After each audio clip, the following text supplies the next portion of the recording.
diable, c'est lui qui a pris la clé du séjour des morts et la clé des morts.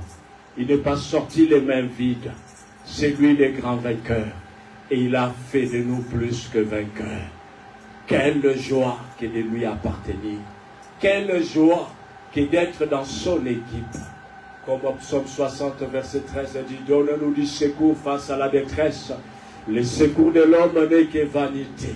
Mais avec toi, nous ferons des exploits. Et c'est toi qui écraseras nos ennemis. Bien-aimé, c'est lui qui écrasera nos ennemis. Il va écraser aussi bien ceux qui ont la chair et le sang. Et il va écraser aussi nos maladies. Il va écraser nos soucis. Il va écraser tous nos combats. Parce qu'il nous aime. Que l'honneur et la gloire reviennent à lui seul. Bien-aimé, que rien ne puisse te séparer de l'amour du Seigneur. Ce n'est même pas la canicule. Que rien ne puisse refroidir ta relation avec l'Éternel. Ce n'est même pas la canicule. Mais notre Dieu nous appelle au réchauffement amical. Réchauffons encore notre amour vis-à-vis de lui et vis-à-vis des humains. C'est à cela qu'il nous a appelés. Pour accomplir la loi, nous devrions agir ainsi.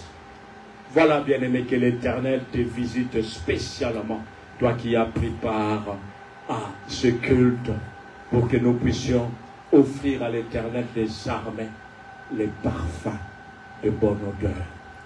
Oui, la Bible nous dit dans Romains chapitre 12, d'offrir nos corps comme des sacrifices vivants, saints et agréables aux yeux de l'Éternel. Cela serait un culte raisonnable de notre part. Ne nous conformons pas au siècle présent, mais soyons transformés par le renouvellement de notre intelligence. Ceux qui se sont conformés au siècle présent, ils nous ont veillé toute la nuit pour célébrer, adorer le Dieu football. Et le matin, ils n'ont pas pu se réveiller. Ils sont restés au lit. Ils se disent, je viendrai le dimanche prochain.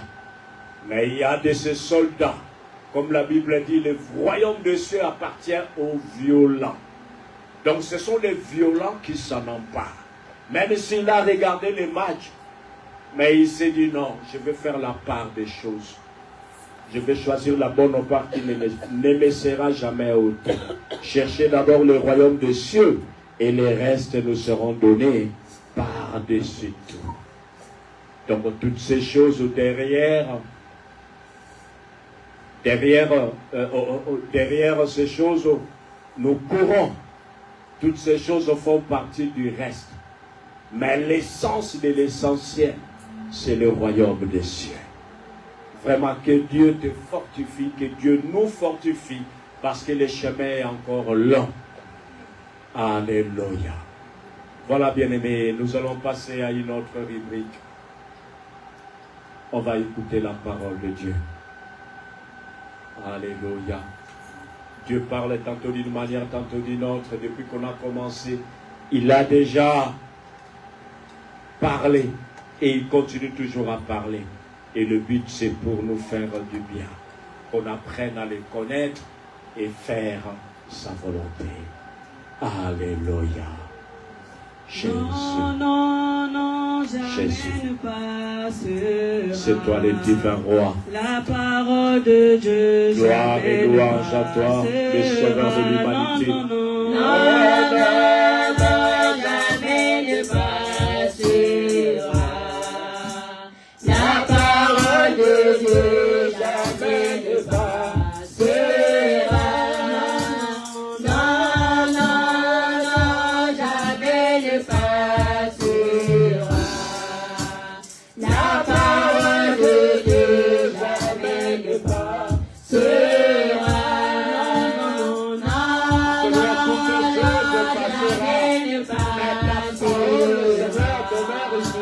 La parole de Dieu jamais ne Alléluia. C'est ta parole qui soutient toutes les choses. Alléluia. jamais ne Jésus. passera. Gloire à ton nom, La Seigneur. parole de Dieu Ta parole est vie. Ta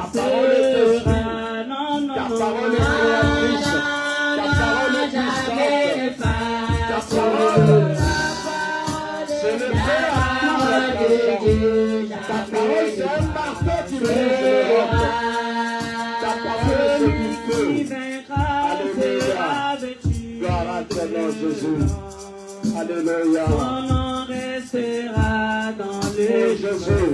chemin de vie. Nous ne combattons pas seuls.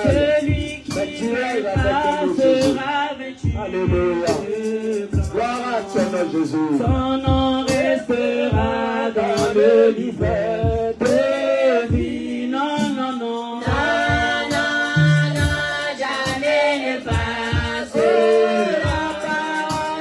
La parole de Dieu jamais ne passera.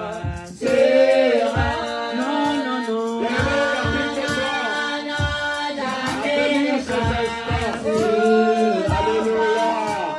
La parole de Dieu jamais ne passera. Bien-aimé, bénis ces instants. Dis à l'Éternel, j'aimerais écouter. Ainsi dit l'Éternel, plutôt que ce que mon cœur désire. Alléluia. Alléluia. Dieu de gloire, Dieu saint, la vérité ne sort que de ta bouche. Jamais tu as parlé à un endroit ténébreux de la terre. Jamais tu as dit à la descendance des gens comme de te chercher vainement. Ô Seigneur, nous sommes là, ô Dieu vivant, assoiffés, Seigneur de gloire, de ta parole. Nous avons besoin de toi, Jésus. Glorifie ton nom, Seigneur. Sanctifie-nous par ta vérité, car ta parole est vérité. Ô Jésus, nous sommes venus demeurer, Seigneur, dans ta présence. Nous sommes venus, Seigneur de gloire, demeurer dans ta parole pour être ainsi tes disciples. Et le but, c'est de connaître la vérité et que cette vérité nous affranchisse. Seigneur, et si ta vérité nous affranchit, ça nous rendra libres, car tu nous as appelés à la liberté. Merci pour ton amour. Merci, Seigneur, pour tout ce que tu as prévu pour chacun de nous. Au nom puissant de Jésus, notre Seigneur et Sauveur, que nous avons ainsi prié. Amen. Est-ce que tu peux acclamer le roi de gloire? Notre Dieu digne de nos acclamations. Voilà, bien-aimés, aujourd'hui nous sommes le 19 juillet, comme on dit toujours. Ça avance, ça avance, ça avance. Et cela doit aussi orienter nos regards vers Jésus-Christ. Parce qu'il est à la porte. Il revient bientôt. La Bible dit, il y a un temps pour tout. Il y a un temps pour tout. Celui qui est le commencement et la fin est à la porte. Donc nous devrions vraiment nous apprêter pour aller à sa rencontre. Voilà, comme la semaine dernière, nous avions eu à parler des vêtements sacerdotaux. Donc, les vêtements qui portaient les Lévites, on voit, il y avait des Lévites qui se limitaient vraiment dans le lieu saint, et de l'autre côté, il y avait les souverains sacrificateurs qui rentraient dans le lieu très saint, et c'était une fois l'an. Mais ils devaient se munir de vêtements dont nous avions parlé la fois dernière. Donc je récapitule pour que nous puissions comprendre le message d'aujourd'hui. Donc on voyait que la tunique qu'il portait était blanche. C'était symbole de la pureté. Il était appelé à vivre une vie de sanctification, être à part. Et par-dessus, il nous mettait une robe bleue. Cette couleur symbolisait les ciels. Donc, nous aussi, nous devions savoir que notre Dieu nous appelle à une vie de sanctification. Que nous cherchions vraiment la pureté des cœurs, fuir les péchés. Et ne pas oublier que cette robe bleue, ça symbolisait déjà l'origine. Donc nous sommes des citoyens célestes mais en pèlerinage ici-bas, sur cette terre. Nous sommes des passages. Donc il ne faut pas oublier. Il y en a qui oublient qu'un jour, Jésus-Christ reviendra pour enlever l'Église. Quand tu oublies, donc tu n'es qu'un mondain. Et quand les autres partiront, tu risquerais de rester. Donc, par-dessus cette robe, il y avait ce qu'on appelait le faune. C'était en violet. Et sur cette faune, il y avait les pectorales. Sur les pectorales, il y avait les 12 pierres qui représentaient chacune des tribus d'Israël. Donc, le pectoral de jugement. Lorsque les sacrificateurs rentraient, les souverains sacrificateurs rentraient dans la présence de Dieu, donc sur sa poitrine, là où il y avait les pectorales, il y avait toutes ces pierres-là. Donc, comme c'était au niveau de la poitrine, ça symbolisait déjà le cœur. Donc, il devrait porter le peuple dans son cœur. Porter le problème du peuple dans son cœur. C'est comme un intercesseur lorsque tu pries pour quelqu'un. Donc, tu te mets dans la peau de la personne. Et quand tu pries et que la personne, en ce moment-là, soit malade, tu intercèdes auprès du Père en disant, Père, glorifie ton nom. C'est toi, Yahvé Rapha. C'est par tes meurtrissures que nous sommes guéris. Regarde ta brebis. Elle a droit aussi à la guérison. Glorifie ton nom de par ta bonté, de par tes compassions. Si tu n'agis pas, que dirait le monde? Donc tu portes la chose dans ton cœur. Et sur les épaules des souverains sacrificateurs, il y avait 2 pierres. Donc une de chaque côté, qui portait aussi 6 noms chacune des tribus d'Israël. C'était toujours par ordre de naissance. Donc le fait de les porter sur les épaules, c'est comme un soldat qui a des galons. Donc ça montre déjà la responsabilité qu'il a.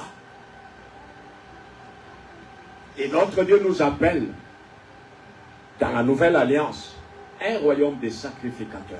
Donc chacun de nous doit porter sa famille, doit porter les siens sur ses épaules comme une responsabilité. Et aussi dans son cœur, signe d'amour. Parce que l'amour ne cherche pas son propre intérêt. L'amour supporte. L'amour pardonne. L'amour ne se réjouit point de l'injustice. C'est ce que les sacrificateurs devaient faire. Et on voit, là où il y avait la robe bleue, en dessous, il y avait des clochettes. Ça, c'est un témoignage. Et il y avait aussi des grenades qui symbolisaient des fruits. Donc, dans les fruits des grenades, il y a plein de grains dedans. Donc, on doit abonder en fruits de l'esprit. Si tu n'as pas l'amour, tu ne sauras pas intercéder pour l'autre. Si tu n'as pas l'amour, tu ne sauras pas pardonner. Tu iras jusqu'à la loi en disant œil pour œil, dent pour dent. Mais l'amour doit nous pousser toujours à aimer les autres comme nous nous aimons nous-mêmes. Et sur la tête de ce souverain sacrificateur, il y avait une tiare sous forme de chapeau et une lame s'y trouvait, c'était en or. L'or, c'est symbole de la divinité, de la justice de Dieu. C'était écrit sainteté à l'Éternel. Donc Dieu doit être sanctifié par quiconque s'approchera de lui. Il n'est pas notre copain. Tu ne dois pas t'approcher n'importe comment. Il mérite crainte et tremblement. L'habit du sacrificateur.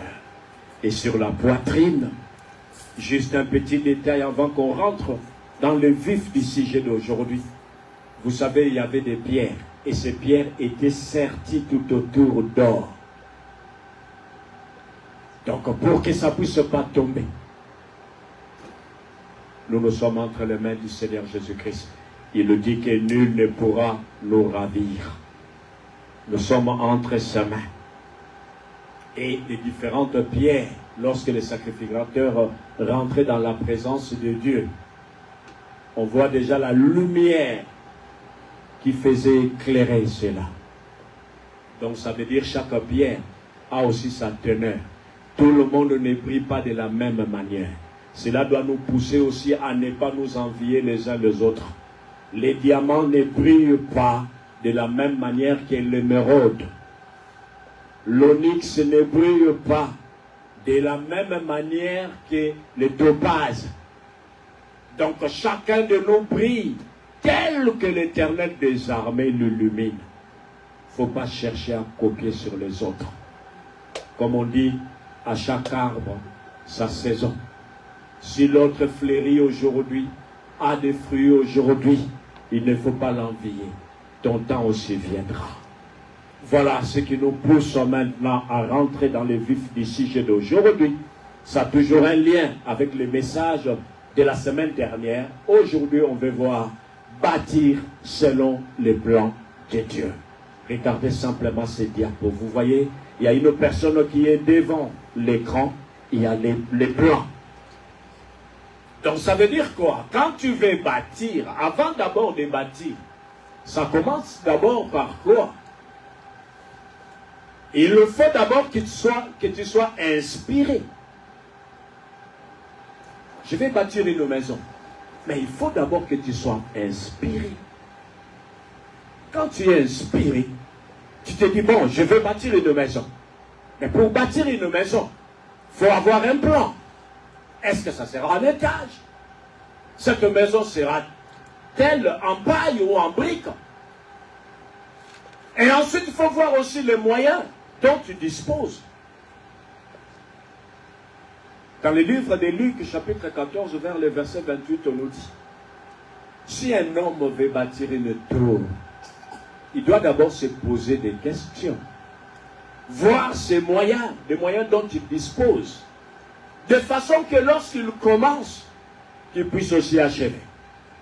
S'il n'y arrive pas, les autres vont se moquer de lui. Donc quand tu veux bâtir un projet, c'est vrai, il faut que tu sois d'abord inspiré. Et regarde aussi les moyens dont tu disposes. Et quand tu vas bâtir, tu bâtiras sur quoi? Tu bâtiras aussi avec quoi? On va voir le projet qu'a eu l'Éternel. On regarde déjà dans le livre d'Exode, chapitre 25, du verset 8 au verset 9, et on sautera au verset 40, et ensuite on lira dans 2 Rois, chapitre 16. Exode, chapitre 25, du verset 8 au verset 9. Donc, ce passage nous parle du projet de Dieu. Vous savez, depuis que le premier homme a chuté, dans les jardins d'Éden, l'Éternel, dans son amour,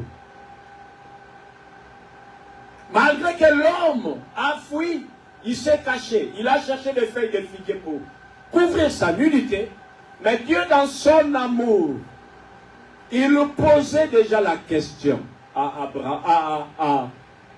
Adam. Exode 25, verset 8. Il posait la question à Adam. Adam, où es-tu? On avait posé cette question-là le dimanche dernier. Dieu qui est omniscient, il connaît toutes choses. Et comment il peut poser cette question à la création? La personne qui l'a créé. Adam, où es-tu? Ce n'était pas que Dieu ne le voyait pas. Mais Dieu l'avait mis dans une position agréable. Mais Dieu s'est étonné, mais comment cet homme a perdu cette position-là? Dieu a vu que sa gloire n'était plus sur l'homme. C'est pour cela qu'il lui a posé cette question. Où es-tu? Donc je ne te vois pas dans ta position. Et ensuite, dans son amour, il avait tué quand même un animal. Il a pris cette peau, il a couvert l'homme. Et là, ça symbolise simplement sa miséricorde, son pardon. qu'il a donné à l'homme. Et en même temps, il s'est mis à établir maintenant le temps de la rédemption pour délivrer l'homme. Il devrait le faire par Jésus-Christ. Il a chassé l'homme. Mais la chose la plus importante que Dieu a fait par la suite, il a barré la route qui menait vers cette plante-là, qu'on dit, parce qu'il y avait l'arbre de connaissance du bien et du mal. L'homme a touché, mais il y avait aussi l'arbre de la vie. Et Dieu a empêché l'homme de s'y approcher, de peur qu'il le demeure pécheur éternel. Vous voyez l'amour de Dieu. C'est ainsi qu'il a mis des chérubins avec une épée flamboyante, que l'homme ne puisse pas s'y approcher. Donc, quelquefois, bien aimé, quand Dieu te dit non, je ne te donne pas telle chose, cela ne veut pas dire que Dieu te veut du mal, non. On peut dire certaines oppositions de l'Éternel par rapport à nos besoins, par rapport à nos penchants. Certaines oppositions ne sont que pour notre bien. Romains 8, verset 28, il est dit: toutes choses concourent au bien de ceux qui aiment l'Éternel, de ceux qui sont appelés selon ses desseins. Que la chose te fasse mal, c'est toujours pour ton bien. Ça te fait du bien, c'est toujours pour ton bien. Dieu l'a élaboré pour ton bien. Il a formé des projets de paix et non de malheur. Il nous veut un avenir, il nous veut de l'espérance. Il a chassé l'homme, mais il a préparé aussi des plans de la rédemption pour sauver l'homme. Ça devrait passer par Jésus-Christ. Et maintenant, nous voyons maintenant de par le sujet d'aujourd'hui. Qu'est-ce que Dieu veut? Qu'est-ce que nous voulons à ce peuple? Exode 25, verset 8. Ils me feront un sanctuaire et j'habiterai au milieu d'eux. Vous ferez le tabernacle et tous ses ustensiles d'après le modèle que je vais te montrer. Alors, verset 40.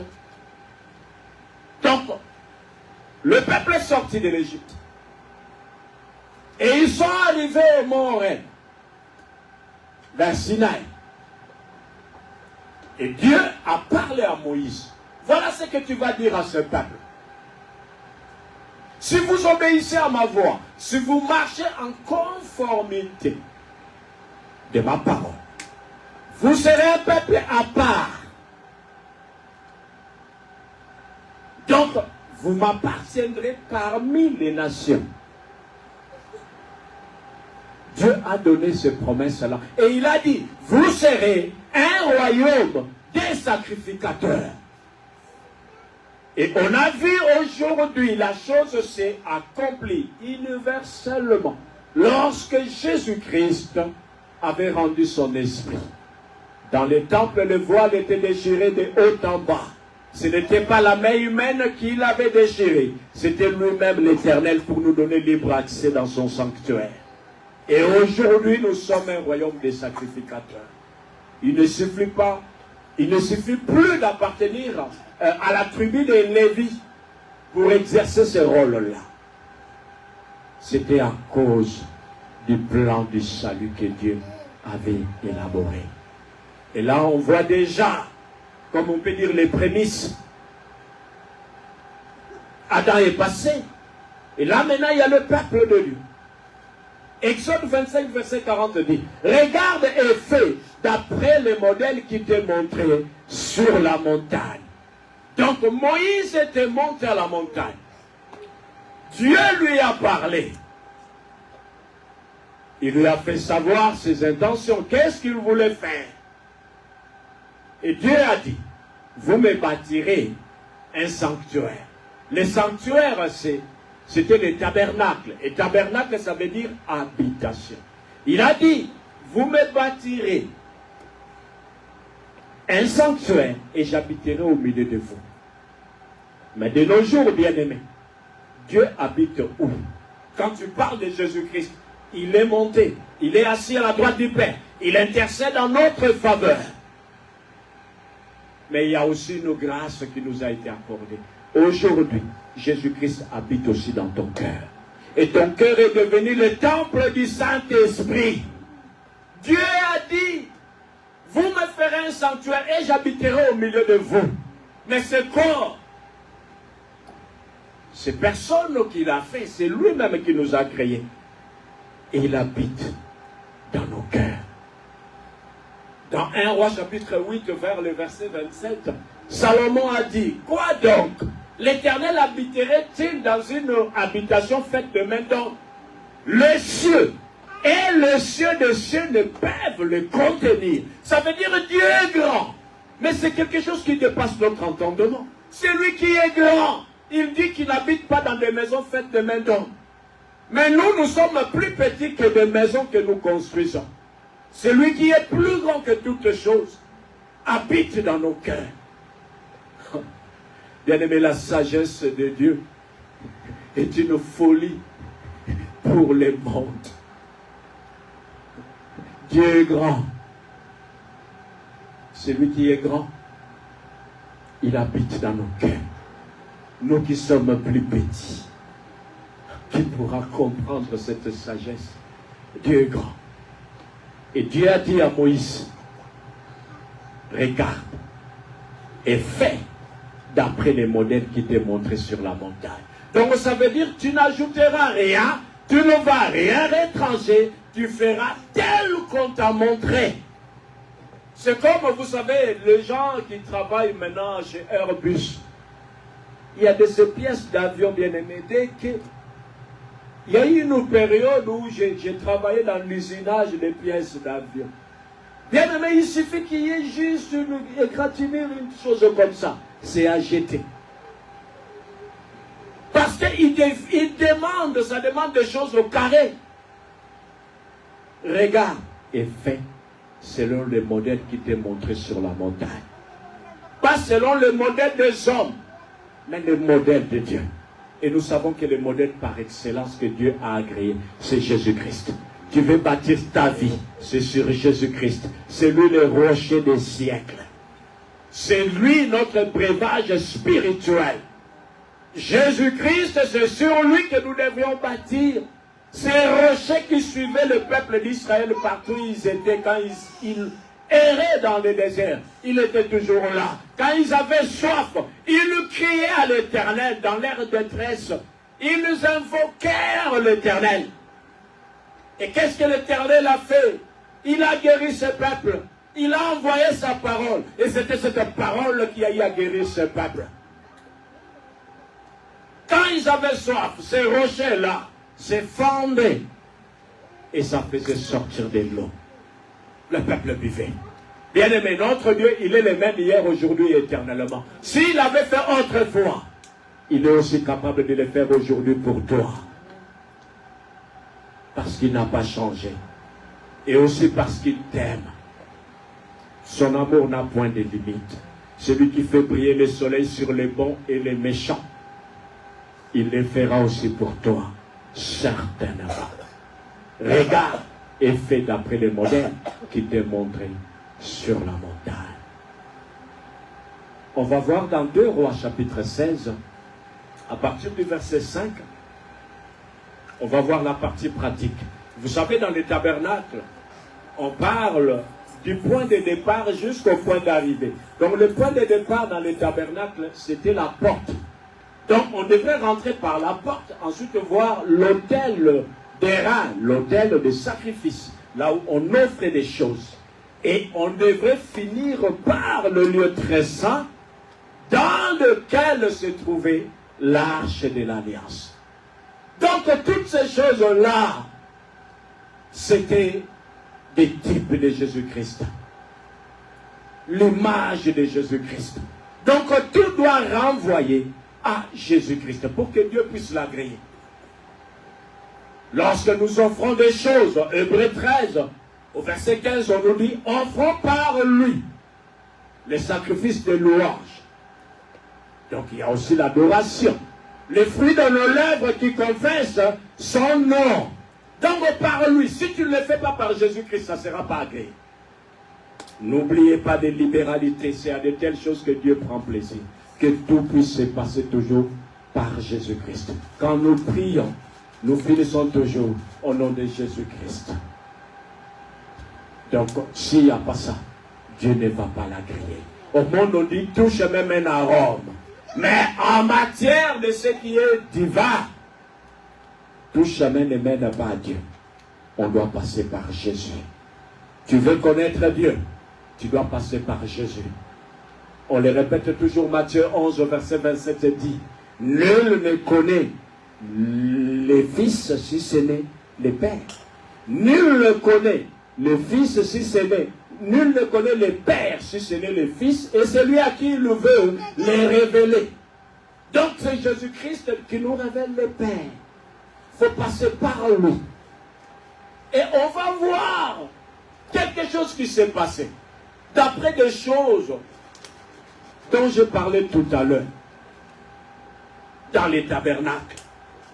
Quand tu rentres par la porte qui symbolise Jésus. Dans Jean 10, verset 9, nous dit, Jésus-Christ dit, je suis la porte.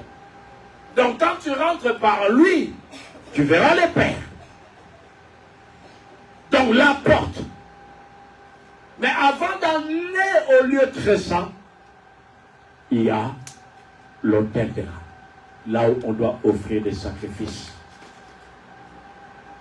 Et on va voir bâtir selon les plans de Dieu. Voyons dans 2 Rois chapitre 16 verset 5, la Bible déclare, alors Retsin, roi de Syrie, et Pécache, fils de Rémaléa, roi d'Israël, montèrent contre Jérusalem pour l'attaquer. Ils assiégèrent Akaz, mais ils ne purent pas le vaincre. Voyez déjà ces détails bien aimés avant de continuer. Il y a eu 2 royaumes qui se sont ligués pour attaquer le royaume de Juda. Mais on nous dit quoi? Ils assiégèrent Akaz, donc le roi du royaume de Juda. Mais ils ne purent pas le vaincre. Bien-aimé, on te fera la guerre, on ne te vaincra point. Car celui qui est en toi, bien-aimé, il est plus grand que celui qui est dans ce monde. Toute arme forgée contre toi sera nulle et sans effet. Et toute langue qui se lèvera en justice contre toi, tu la condamneras. Il suffit simplement de connaître son identité. On périt par manque de connaissance. Tant que tu ne connaîtras pas ton identité, bien-aimé, tu souffriras longtemps. La parole, c'était par la parole que le monde a été créé. La parole est créatrice. Donc de par ta bouche aussi, tu peux créer des choses. Parce que tu es le Fils de Dieu. Et la suite, on nous dit, dans ce même temps, Retsin, roi de Syrie, fit rentrer Élat au pouvoir des Syriens. Il expulsa Élat, le Juif, et les Syriens vers à Élat, où ils ont habité jusqu'à ce jour. Akaz envoya des messagers à Tiglath-Pileser, roi d'Assyrie, pour lui dire, je suis ton serviteur et ton fils, monte et délivre-moi de la main du roi de Syrie et de la main du roi d'Israël qui s'élèveront contre moi. Qui se lève contre moi.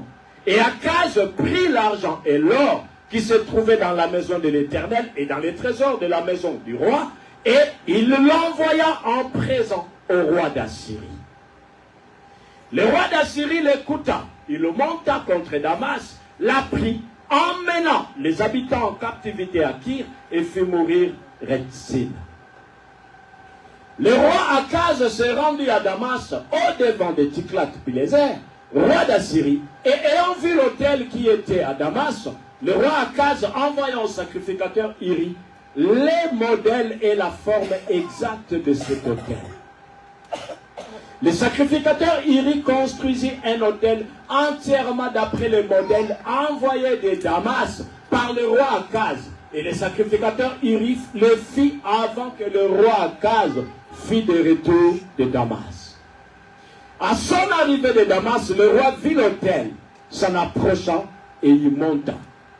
Il fit brûler son holocauste et son offrande, versa ses libations et répandit sur l'autel le sang de ses sacrifices d'action de grâce. Il éloigna de la face de la maison l'autel d'airain qui était devant l'autel l'Éternel, afin qu'il ne fût pas entre le nouvel autel et la maison de l'Éternel. Il le plaça à côté du nouvel autel vers le nord. Et le roi Akaz donna cet ordre au sacrificateur Uri. Fais brûler sur le grand autel l'holocauste du matin et l'offrande du soir, l'holocauste du roi et son offrande, les holocaustes de tout le peuple du pays et les offrandes. Versez-y leurs libations et répandez tout le sang des holocaustes et tout le sang des sacrificateurs. Pour ce qui concerne l'autel des reins, je m'en occuperai.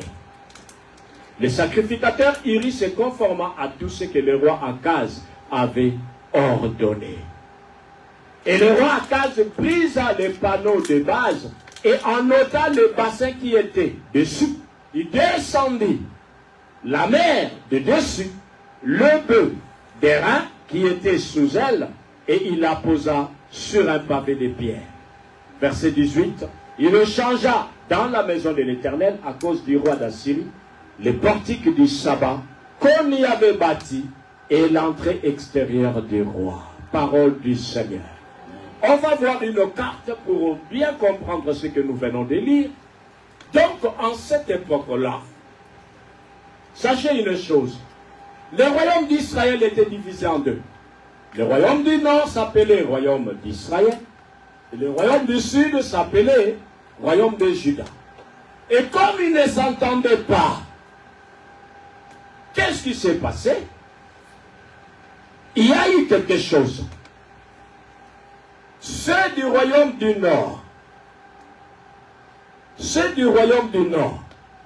s'étaient ligués avec les Syriens. Regardons la carte c'est de l'autre côté là. Ceux du royaume du nord s'étaient ligués avec les Syriens.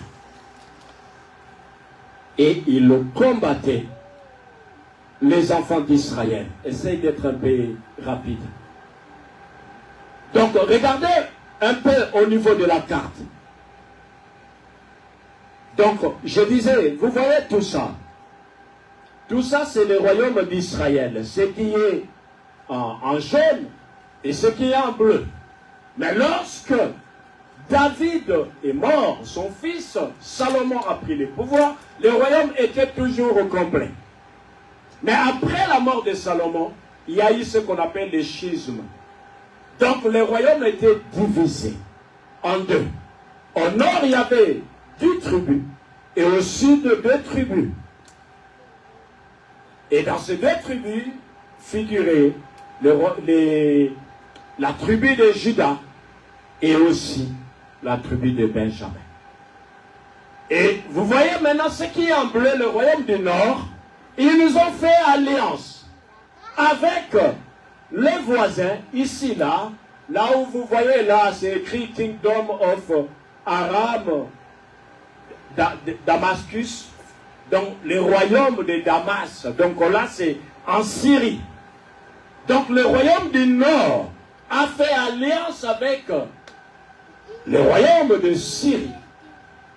Et tout ça pour combattre leurs frères de Juda, qui étaient en bas, les jaunes.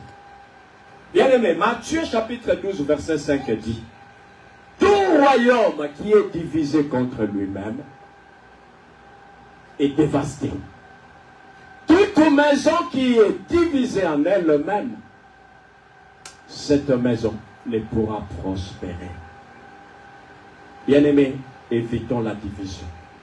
Même toute église qui est divisée en elle-même ne pourra pas avancer.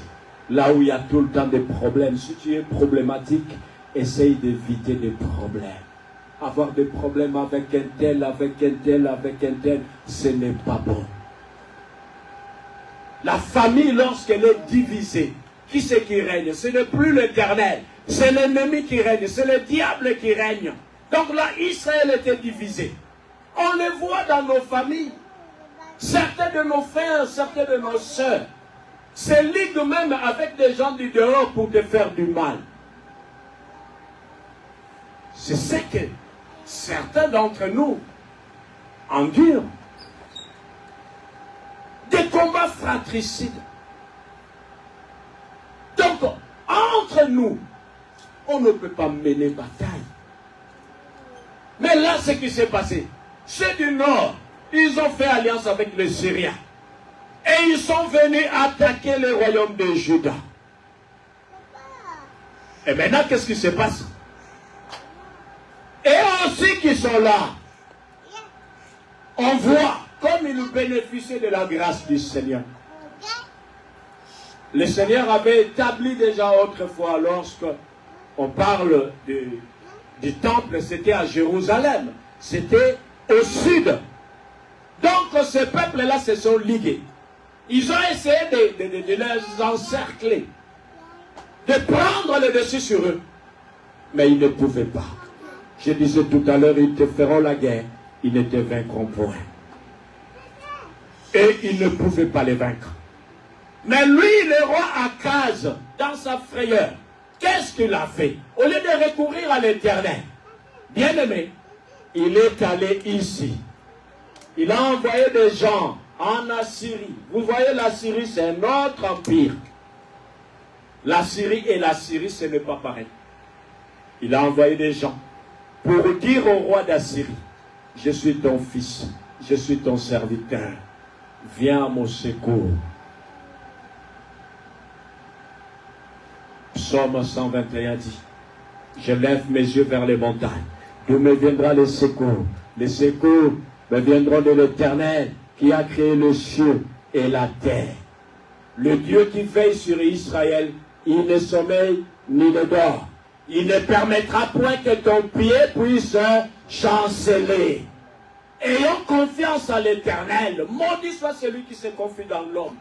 Le roi Akaz, au lieu d'invoquer l'Éternel, lui, il est allé chercher secours chez les Assyriens. Et il a ouvert même là où il y avait ses richesses. Il a pris. Il a ouvert même le temple. Il a pris de ses richesses qui s'y trouvaient. Et on a emporté tout cela vers le roi d'Assyrie. Quand le roi d'Assyrie a vu cela, ça l'a motivé. Et il est monté maintenant vers la Syrie. Quand il est monté vers la Syrie, il a tué le roi Retsine, le roi de la Syrie. Et ce roi était mort. Ce roi qui avait fait alliance avec Pékash, le roi d'Israël. Et Akaz était tout seul. Il a cherché recours chez Tiglath-Pileser, l'Assyrien. Et lui, il est monté. Il a remporté la victoire. Il a tué Retsine, le roi de Syrie. Et là, maintenant, qu'est-ce qui se passe? Le roi Akaz que vous voyez en jaune, il est monté maintenant en personne en Syrie pour rencontrer le roi Tiglath-Pileser. Bien-aimé, qu'est-ce qui s'est passé? Quand il est monté, il a dit quelque chose. Nous sommes en période estivale. Bien-aimé, j'attire notre attention. Soyez vraiment attentifs à ce que je suis en train de dire. Nous sommes en période estivale, en période de vacances. Il y a des va-et-vient. On part en vacances, il y en a d'autres qui reviennent. On dit toujours dans le monde que les vacances forment. Donc quand tu vas quelque part, tu apprends des choses. Que dans telle contrée, ils vivent comme ça. Tu prends ce qui est bien, tu les ramènes chez toi. Mais il faut faire attention aussi aux choses que toi, tu vois chez les autres. Tu passes de ta maison, tu vas chez ta voisine. Évite d'envier ceux qui s'y trouvent. Tu ne sais pas comment ils vivent. Parce que l'autre est en train de bâtir une maison. Toi, tu n'as pas de... Je ne sais pas. Mais toi, tu veux compter sur l'autre. Comme l'autre a aussi la maison, moi aussi, je vais bâtir une maison. Je disais au tout début dans Luc 14, vers le verset 28, Tu veux bâtir une tour. Regarde d'abord tes moyens. Est-ce que tu vas arriver jusqu'au bout? De peur que tu commences à devenir cardiaque. J'ai mal à l'estomac, j'ai mal. Et lorsqu'on va fouiller tout ça, c'est à cause des dettes, c'est à cause de ce fardeau qu'on se met sur la tête. Il y a un dicton africain qui dit que le coq ne prend que ce qui doit passer dans sa gorge. Ce soit mélange. Et l'oko est kokina mongongo. Si ça ne passe pas, n'essaye pas, tu vas mourir. Lui, il est monté. La convoitise des yeux. Il a vu un hôtel. C'est comme là, il y a l'hôtel. Et si on regarde aussi là-bas, je ne sais pas si quelqu'un peut l'amener pour faire une illustration là. L'hôtel là qui est en bleu. Si quelqu'un peut me l'approcher. Donc, il est allé en Syrie. Il a vu un hôtel. Quelqu'un. Et du coup, vous savez qu'à l'époque, il n'y avait pas d'appareil photographique. Je ne sais pas comment il avait fait. Donc, tu peux le laisser là pour l'instant. Il a vu l'hôtel. Mais là où il était avant, à Jérusalem, bien aimé, il y avait aussi le temple. Et dans ce temple-là, bien aimé, à l'extérieur, il y avait aussi l'hôtel des reins, là où on offrait des sacrifices. Mais comme on dit qu'il faut faire attention au voyage, tu ne dois pas copier tout ce que toi tu vois là-bas. Lui, il a vu, et du coup, il a envoyé des informations au sacrificateur Iri, qui se trouvait à Jérusalem. Il a dit, regarde cet hôtel-là, tu vas le faire. Donc tu vas faire du copier-coller. Et les sacrificateurs, ils devaient obéir au roi. Et lui, il s'est mis à fabriquer. Tel que l'hôtel se trouvait en Syrie. Cela n'était pas l'hôtel de l'Éternel. Ce n'était pas bâti d'après le modèle que Dieu avait donné. Mais lui, il a envié cela. Et à son retour, quand il est revenu, il le voit maintenant. Qu'est-ce qui se passe? Admettons que c'est celui-là, l'hôtel qui se trouve à Jérusalem. Il arrive, il le voit aussi, l'hôtel que le sacrificateur Iri avait fait. Il le prend, cet hôtel-là, qui existait déjà, il l'enlève. Il les met à côté. Et maintenant, ils sont restés avec l'hôtel qui a été fait selon les modèles qu'ils ont pris en Syrie. Il a dit, pour ceux qui ont des offrandes, les holocaustes qu'on puisse offrir le matin et le soir, vous devrez le faire sur l'autel là, ce qui est nouveau. Des offrandes du roi, on va les faire sur l'autel qui est nouveau. Et quant à l'autel des reins, ne t'en occupe plus. Moi-même, je vais m'en occuper. Bien-aimé, bâtir selon les modèles qui t'est montré sur la montagne. Tu ne peux pas bâtir ta vie selon les trains de ce monde. L'apôtre Paul nous dira dans Romains chapitre 12, au verset 2, ne vous conformez pas au siècle présent, mais soyez transformés par les renouvellements de votre intelligence. Il faut savoir ce qui est bon, ce qui est parfait, ce qui est agréable aux yeux de Dieu. On copie beaucoup. On voit même dans des groupes de louanges, dans des églises. On va louer de telle façon parce que ça attire la gloire de Dieu. Et non, Dieu est souverain. Il y en a d'autres, quand il prie, il a une chanson là comme dans le monde dit ma chanson fétiche. Moi quand je prie, quand je mets cette chanson là, je rentre vraiment en profondeur. Quel théâtre! Dieu ne donne pas sa gloire aux hommes, ni son honneur aux hommes. C'est l'attitude, ce n'est pas la chanson, mais c'est l'attitude de l'adorateur, l'état de son cœur. Le Saint-Esprit, quand il agit, ça dépend de l'atmosphère qu'il y a. Est-ce que les gens ont le cœur disposé à écouter, ainsi dit l'Éternel, à recevoir cette gloire? La gloire ne convient pas aux insensés. Quand dans ta vie tu mets Jésus-Christ à côté, quoi que tu fasses, ça ne réussira pas. Ce matin, avant de sortir, je disais que non, le Saint-Esprit a toujours été fidèle. Je voyais dans la maison, moi j'étais dehors, je rentrais, et ils écoutaient comme ça un sermon, une église comme ça, qui avait un culte tous les matins. Et il y avait un jeune qui prêchait. Et dans son message, il nous parlait de ce qu'on nous avait prêché le vendredi. J'ai dit, Dieu est fidèle. Donc ça veut dire choisir la bonne part qui ne te sera jamais ôtée. Il y a de ces choses qui ne devraient pas être prioritaires dans nos vies. Mais nous, maintenant, Dieu est rétrogradé. C'est nous-mêmes, nous nous mettons nous-mêmes devant, au premier plan, et Dieu est rétrogradé. On ne se donne plus la peine vraiment de se donner pour l'éternel. On fait juste le minimum, oh, ça suffit. Si moi je ne le fais pas, les autres vont le faire.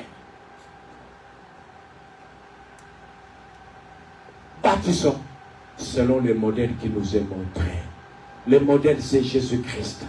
Si ça ne calque pas sur Jésus-Christ, ça ne sera pas agréé. Quand tu mets Dieu à part et tu veux faire des choses selon le monde, il n'y a pas quelque chose de commun entre la lumière et les ténèbres. Entre Bélial et Jésus-Christ, il n'y a rien en commun. Il n'y a rien en commun. Le but de Dieu, c'était d'habiter au milieu de ce peuple.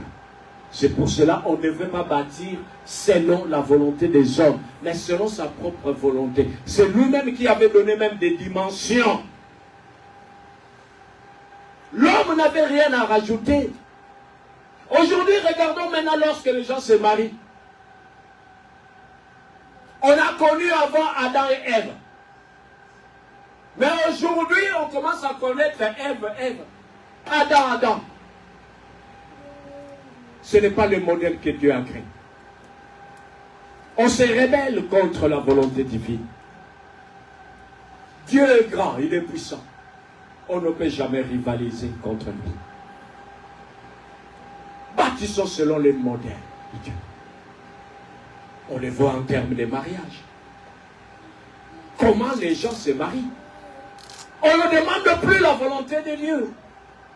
C'est vrai, Dieu nous a laissé ce libre choix de choisir. Tu choisis. Mais il faut recommander ton sort à l'Éternel. Mais nous, on commence d'abord par la fin et on veut finir par le début. Ensuite, on va vers Dieu. Seigneur, regarde vraiment si cette personne-là est vraiment la personne que tu m'as envoyée. Mais dans l'entretemps, les deux personnes se connaissent déjà. Et quand on demande à Dieu, qu'est-ce que Dieu va nous dire? Tu veux faire un travail, tu veux choisir un métier. C'est vrai, tu as le choix, mais demande aussi à Dieu. Seigneur, est-ce que tu agrées ce que je veux faire? David demandait même avant d'aller en guerre. Seigneur, dois-je aller? Est-ce que j'aurai la victoire? C'est ça qu'on doit faire. Et les jours où il n'avait pas demandé à l'Éternel, il voulait faire le recensement. Dans 2 Samuel chapitre 24, on lui a dit, mais roi, il y a la paix. Qu'est-ce qui prend le roi pour qu'on fasse le recensement? Il dit, non, faites-le. Et ils sont allés, ça leur a pris 9 mois et environ 20 jours comme ça. Ils ont fait les recensements. Mais quand David avait donné cet ordre, son cœur était secoué. Il a reconnu que non, j'ai mal agi. Et du coup, Dieu lui a dit, choisis maintenant entre la fuite devant tes ennemis, la maladie ou la sécheresse. Choisis. Il a dit, mieux vaut tomber entre les mains de l'Éternel parce qu'il est compatissant, plutôt que de tomber entre les mains de l'homme. Et qu'est-ce que Dieu a fait? Dieu a frappé le peuple. Le peuple commençait à tomber. Et du coup, on lui a dit par les prophètes, bâtis un autel pour apaiser la colère de Dieu. Et il n'avait rien. Les terrains, ça ne lui appartenait pas. Il a fallu qu'il puisse acheter des choses chez Aravna. Aravna voulait même lui donner gratuitement. Lui, il a dit non. Pour mon Dieu, celui que je connais, je ne lui donnerai rien de ce qui ne me coûte rien. Bien-aimé, Dieu nous donne toujours ce qui nous coûte, ce qui lui coûte. C'est pour cela qu'on doit lui donner aussi ce qui nous coûte. Ton temps, ton énergie, même tes biens si tu l'as. Donne ce qui te coûte et Dieu te donnera encore ce qui lui coûte. Déjà, il a donné Jésus-Christ. Il est plus grand que tout. Et la colère de Dieu s'était apaisée sur Israël à cause de ce que David avait posé comme acte. Bâtissons selon les modèles de Dieu, selon la volonté de Dieu. Et nous verrons sa gloire. Regarde et fais selon les modèles de Dieu. Dans le modèle de Dieu, il n'y a pas de division. Quand la famille est divisée, ce n'est pas le modèle de Dieu, ça c'est le modèle du diable. Lorsqu'on se ligue avec ceux qui sont ennemis de nos frères, ce n'est pas la volonté de Dieu, c'est le diable qui règne là. Dieu veut habiter au-dedans de nous. Il a démontré de par le tabernacle. On a vu par la suite ça évoluer. Quand les peuples n'étaient plus nomades, ils sont devenus sédentaires, donc le peuple qui restait sur place. Là, ils devaient maintenant bâtir les temples qui étaient fixes.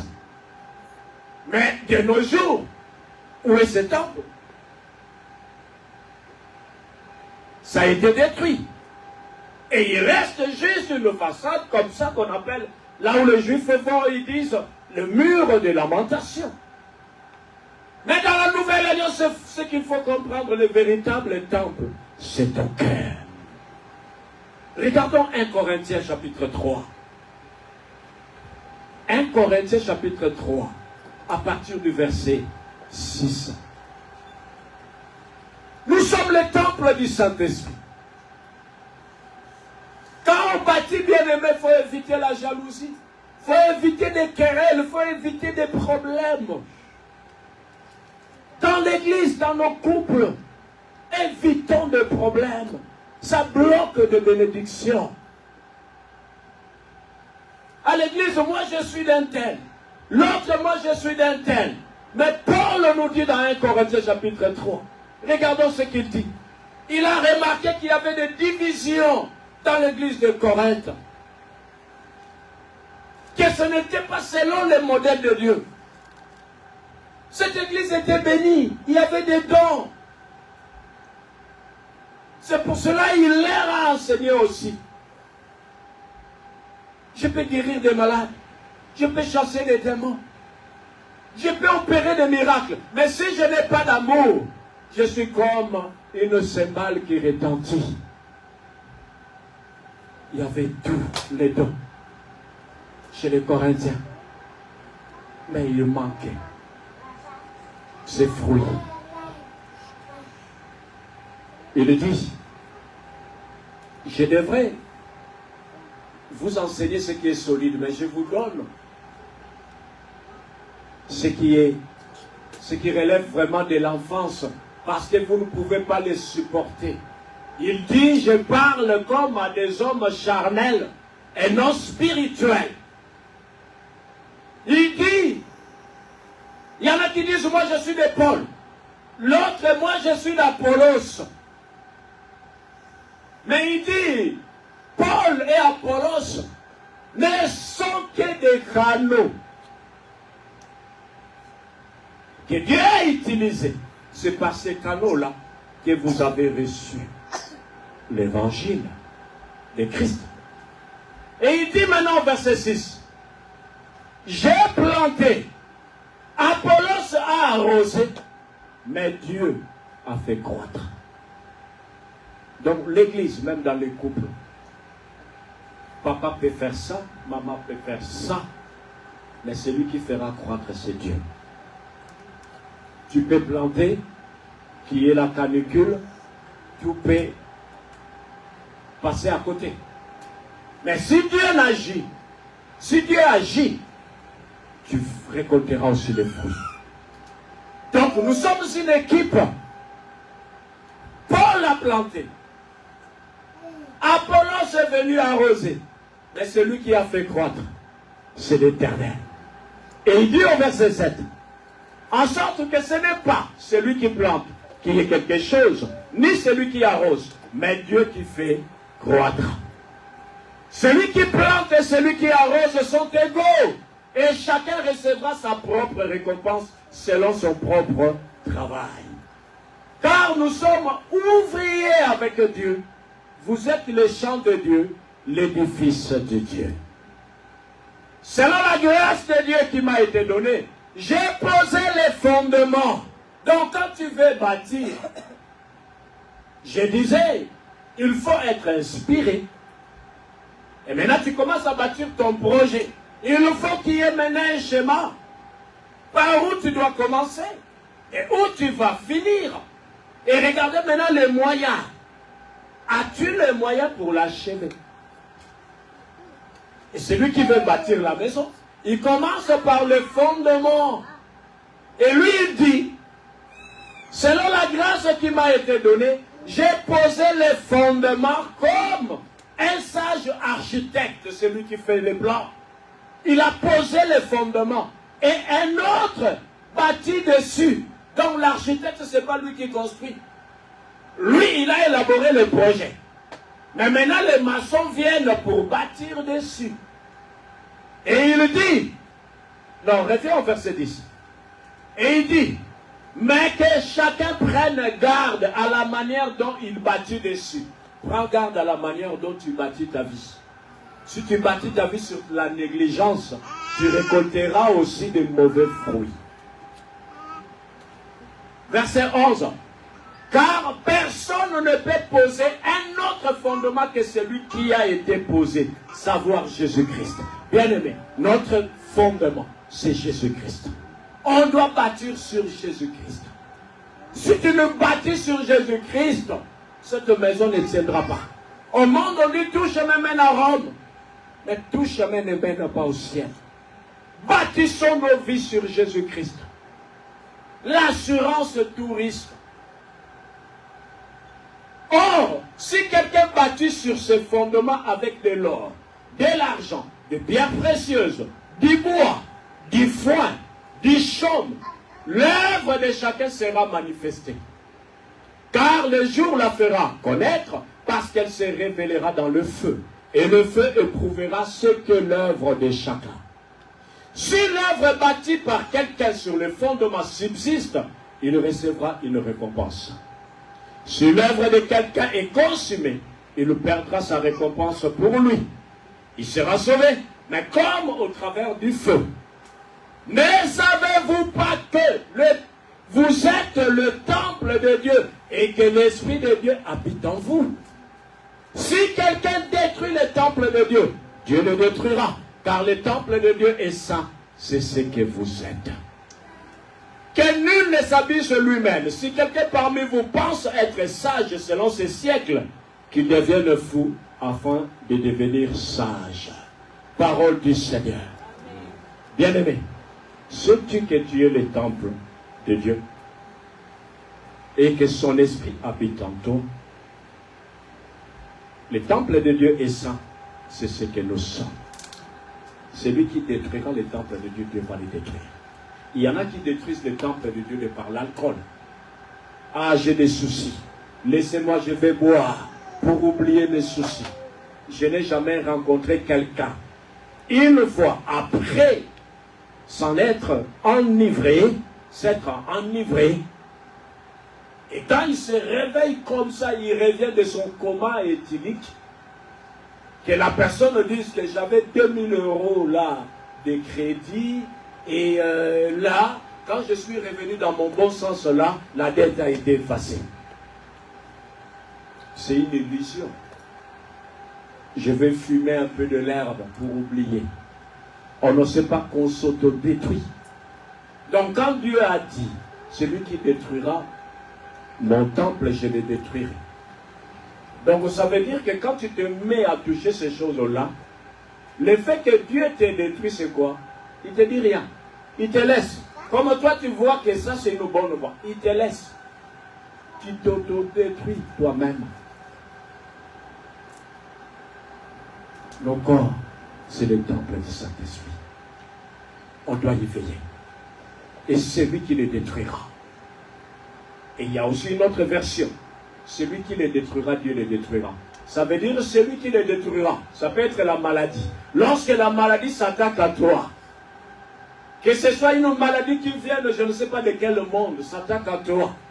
Donc ça s'attaque au temple du Saint-Esprit. Et Dieu a dit que mon temple est saint. C'est ce que vous êtes. Et celui qui détruira mon temple, je le détruirai. C'est pour cela, bien-aimé, quand tu pries, n'oublie pas, quand tu es malade, rappelle à l'Éternel des armées, Seigneur, mon corps a reçu la rédemption. Mon corps a reçu l'adoption aussi. Je ne m'appartiens plus à moi-même. Je suis devenu le temple du Saint-Esprit. Alors, cette maladie qui veut me détruire, Seigneur, tu as toujours été fidèle. Que ta parole s'accomplisse. Que cette maladie soit détruite au nom de Jésus-Christ. Bien-aimé, il faut savoir utiliser ta bouche pour proclamer des choses. Pour proclamer des choses.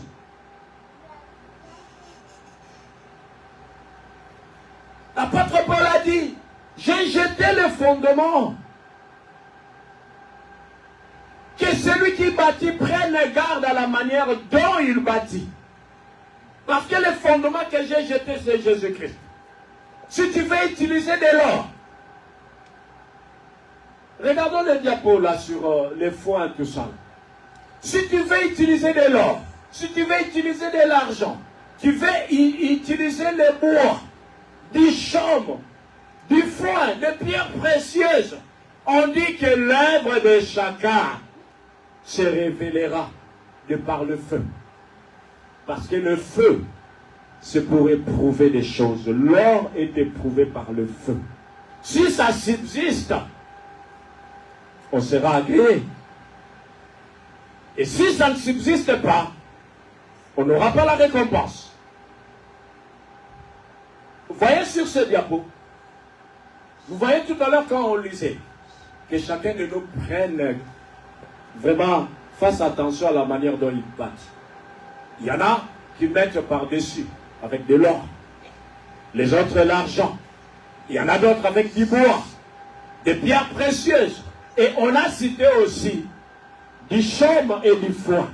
Souvent dans la Bible, lorsque nous lisons, vous voyez ce qu'on appelle le foin, c'est ça. Vous voyez ce qui est enroulé là. C'est ça qu'on appelle le foin. Donc c'est de l'herbe qui est vraiment qui est presque sèche. Et souvent on l'utilise, vous savez, pour nourrir le bœuf, tout ça. Et quand il y a aussi des intempéries, tout ça, et on les prend, on les rentre dans des prairies comme ça pour qu'ils puissent manger. C'est ça qu'on appelle le foin. Mais lorsqu'on est en train de couper de l'herbe, et ce qui reste là, c'est ça qu'on appelle du chaume. Et on peut l'utiliser pour faire des toits. Donc, il y en a qui mettent comme toit des choses, soit autrefois c'était avec de l'amiante, ce qu'on appelait les éternites, tout ça. Il y en a qui mettent plusieurs choses. Donc ça dépend de celui qui veut bâtir. Fais attention à la façon dont tu bâtis ta vie. Est-ce que tu bâtis ta vie avec l'espérance des choses de ce monde? Regarde et fais selon les modèles qui t'est montré sur la montagne. Une jeune fille qui aspire au mariage ne peut pas bâtir sa vie sur l'impolitesse. Des filles impolies ne se marient pas.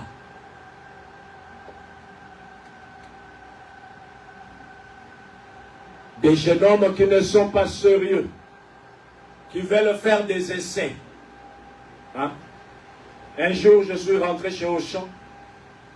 Ils avaient exposé des raisins. Je regardais, je voulais aussi en prendre pour acheter. Mais je voyais des gens, avant d'abord de prendre ce qu'ils devraient peser, ils prenaient déjà des raisins et ils mettaient dans leur bouche. Moi, j'étais derrière, je me disais, mais admettons qu'on soit à 1000. Que ces 1000 personnes viennent là, l'autre prend un grain, l'autre prend un grain. Et le commerçant, qu'est-ce qu'il va vendre? Mettons-nous à la place du commerçant, qu'est-ce qu'il va vendre? C'est ce qu'on dit aussi pour des jeunes filles. Aujourd'hui Jacques, demain Pierre, l'autre jour Eric, tout ça. Et s'il y avait Matthieu pour prendre au mariage, qu'est-ce que Matthieu va prendre? Pour des garçons, ce n'est qu'une aventure. Je suis encore jeune. Il faut que je puisse, tant que je suis vivant, il faut que je bouge aussi. Tout ce qui est vivant a toujours été en mouvement. Mais il arrivera un jour où tu ne seras plus en mouvement. Regarde et fais selon le modèle qui t'est montré. Le modèle, c'est Jésus-Christ. Tout ce qu'on puisse se bâtir, si ce n'est pas sur Jésus-Christ, cela ne tiendra pas. Cela ne tiendra pas. Tout ce que je puisse faire, c'est en Jésus-Christ. On a vu autrefois des mamans qui faisaient du commerce. Tu fais le commerce, associe aussi Dieu dans ce que tu fais. Mais dès qu'elle commence à vendre, à un moment donné, elle a de l'argent, elle prend maintenant du piment, elle le met dans son argent, elle le met à côté, dit, s'il y a des gens qui sont mal intentionnés, qui essaieront au moins de me soutirer cet argent, et ils seront brûlés par ce piment. Mais qui te dit que les sorciers ne mangent pas de piment? Même ceux qui ne sont pas sorciers mangent du piment. Il y en a, quand ils mangent, s'il n'y a pas de piment, il n'aura pas d'appétit. Quoi qu'il le mange, il faut qu'il y ait du piment. Et nous maintenant, par ignorance, on croit que lorsqu'on associe notre argent avec le piment, personne n'aura la même mise dessus. Bien-aimé, si l'Éternel ne bâtit la maison, celui qui bâtira travaillera en vain. Si l'Éternel ne veille sur la maison, celui qui montera la garde veillera en vain. Lui ne dort ni ne sommeille, c'est lui qui veille sur nous. Bâtissons selon le modèle de l'Éternel. Dieu a envie d'habiter au milieu de son peuple. Aujourd'hui, Dieu habite en nous. Il habite en nous, c'est un privilège. Donc on ne doit pas bâtir comme nous voulons. Non. Bâtissons selon le modèle de Dieu. Un jeune homme qui se présente dans la belle famille comme ça, moi je viendrai comme ça, je donnerai la dot. Du jour au lendemain, la personne est partie. Quelque temps après, il le prend la jeune fille est tombée enceinte, et il commence à vivre dans la même maison. 2 enfants, 3 enfants, 4 enfants. Il dit toujours, oui, attendez, parce que votre fille-là a la tête froide, cette fille-là est impolie. Ah, moi, je donnerai la dot que le jour où elle aura la tête sur ses épaules. 5e fils arrive, le 6e, le 7e. Oh! Bâtissons selon les modèles de Dieu. si nous ne voulons pas connaître des combats inutiles, bâtissons selon les modèles de Dieu. L'architecte t'a fait les plans. Et quand toi tu commences à bâtir maintenant, on te dit, bon, tu dois les limiter au 2e niveau, parce que vu le sol, tout ça, si tu vas au 3e, tout ça, 4e, ça va s'écrouler. Toi tu regardes, oh non, moi je mettrai des locataires, on va monter maintenant 2e, 3e, 4e, 5e niveau. On voit des maisons aujourd'hui qui s'écroulent. Tu vas quelque part, là, tu vois une maison, et les gens regardent. La maison était comme ça aujourd'hui. Le lendemain, tu passes, la maison fait déjà comme ça. Donc, ceux qui passent, ils doivent faire attention. Le lendemain, la maison prend, je ne sais pas, 45 degrés. Après, vous attendez, les gens qui étaient tout autour là meurent. Parce qu'on n'a pas bâti selon les modèles que l'architecte avait donnés. Et l'architecte par excellence, c'est Jésus-Christ. On doit bâtir sur ce que lui, il a fait comme un plan. Bâtissons selon les modèles de Dieu. Ne nous conformons pas au siècle présent. Tout chemin ne mène pas au ciel. Dans les tabernacles, il n'y avait qu'une seule porte. Hein. Je parle de la clôture. Au niveau de la clôture, il n'y avait qu'une seule porte. Donc quand tu rentres là-bas, du coup tu vois l'autel des rats. Il n'y avait pas 2 autels. On ne devrait pas changer cet autel. Le seul, l'unique. Dieu savait pourquoi cet autel était bâti. Avec ce métal airain. Airain, ça supporte ce que nous appelons le bronze, le feu. Et c'est symbole du jugement du péché. Et cet autel, ça symbolisait Jésus-Christ. Et quand tu rentres par la porte c'est Jésus. Donc on ne devrait pas les changer. Faisons attention au voyage. Quand tu voyages, c'est que tu dois rencontrer là-bas. Fais attention. C'est comme dans la prophétie. On ne méprise pas les prophéties, mais on retient ce qui est bon. Quand tu voyages, retiens ce qui est bon. Quand on dit tu arrives dans un village où ils sont en train de danser du pied gauche, toi aussi tu dois danser du pied gauche. Mais quand tu reviens dans ton village où on danse du pied droit, il ne faut pas faire rentrer le pied gauche. Tu seras hors sujet. On fait une visite dans une famille comme ça, on se parle bien. En rentrant comme ça, on copie ce qui est là-bas. Papa, moi je fais ça. Pour nous, il faut ça. Mais tu ne sais même pas d'où vient cet argent-là. Tu ne sais pas. J'ai regardé une émission comme ça sur Facebook. Une jeune fille, une jolie fille, qui a perdu l'âme. À cause de ça, l'argent. La vitesse là, la vitesse Android. Je vais tout avoir. Je préfère Psaume 126, ce qui nous dit. Celui qui sème avec des larmes, il le récoltera avec des chants d'allégresse. Sème avec des larmes, tu vas récolter avec des chants d'allégresse. Plutôt que de chercher à t'accaparer des choses que tu n'as même pas, je ne sais pas, enduré telle chose, tu le prends. L'argent facile, ça risquerait de t'emmener au tombeau. Bâtissons selon les modèles de Dieu.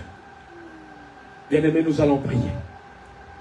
Alléluia. Là où tu es, à moins que tu sois malade, si tu peux te mettre debout, tu vas demander à Dieu, Seigneur, j'aimerais bâtir ma vie spirituelle selon ton modèle.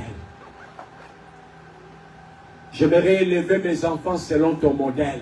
Je ne veux plus parler que mes enfants sont les enfants, comme on dit, Banabakotoyo, ceux qui sont nés ici. Mais selon le modèle de Dieu. Alléluia, alléluia, alléluia.